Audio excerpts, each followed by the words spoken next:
1930, masih zaman Belanda dulu.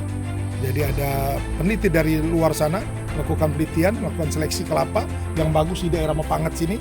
Ditemukan salah satu ini varietas kelapa dalam Mepangat.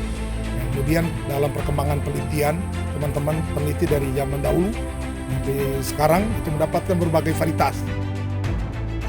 KP Mepangat ini luas ada 47 hektar.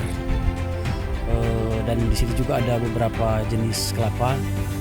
Ada kelapa hibrida, kelapa genja, dan kelapa dalam. Nah, yang paling bagus ini ada 4 varietas kelapa dalam unggul.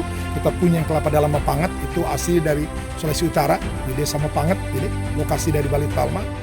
Jadi salah satu ciri khusus dari tanaman Mepangat ini buahnya besar, kemudian bulat secara bentuknya, kemudian warnanya umumnya berwarna coklat kemerahan. Ini ciri khasnya karena dari awal kita menyeleksi ini tanaman yang bagus itu dari nomor-nomor terpilih buah dengan warna tadi coklat kemerahan.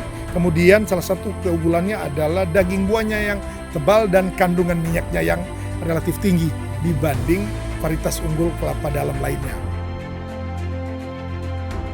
Jadi dari buah kelapa itu sebenarnya seluruh bagiannya ini memberikan manfaat kepada petani. Jadi sehingga dibilang multi manfaat atau tanaman serbaguna. Mulai dari akar, batang, daun, bunga, buah itu ada manfaatnya. Khusus untuk tanaman atau untuk bagian buahnya ini, yang kita tahu ada bagian yang paling dalam itu adalah daging buah kelapa dan air.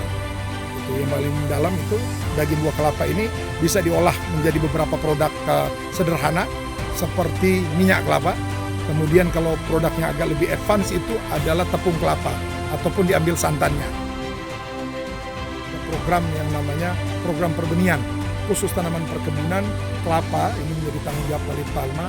Kita menyediakan kurang lebih 368.000 butir benih yang disebarkan di 8 sentra produksi kelapa, di antara di Sulawesi Utara, kemudian ada di Gorontalo, Sulawesi Tengah, di Bali, NTT, NTB, kemudian Riau dan Lampung. Kalau untuk masyarakat, mereka tentu ada rasa senang sekali mendapat bantuan karena untuk sekarang kan tanaman kelapa semakin kurang. Apatah lagi dengan di Manado ini semakin banyak perumahan-perumahan. Jadi begitu banyak kelapa-kelapa yang sudah agak tua ditebang dan tentu ada keinginan dari masyarakat untuk membuat peremajaan. Dan memang inilah fungsi Balit Palma menyediakan benih apabila ada permintaan dari masyarakat. Tapi memang untuk sekarang ini cukup banyak permintaan. Diberikan kita untuk pengelolaan dan dibagikan secara gratis. Masyarakat sangat antusias untuk kembali menanam kelapa karena umumnya kelapa yang ada sekarang adalah kelapa warisan dari orang tuanya, dari bapak atau kakeknya, sehingga perlu sekarang diremajakan, dapat benih gratis. Saya kira ini memberikan semangat para petani untuk bisa mengembangkan kelapa lagi untuk mengganti tanaman yang telah tua.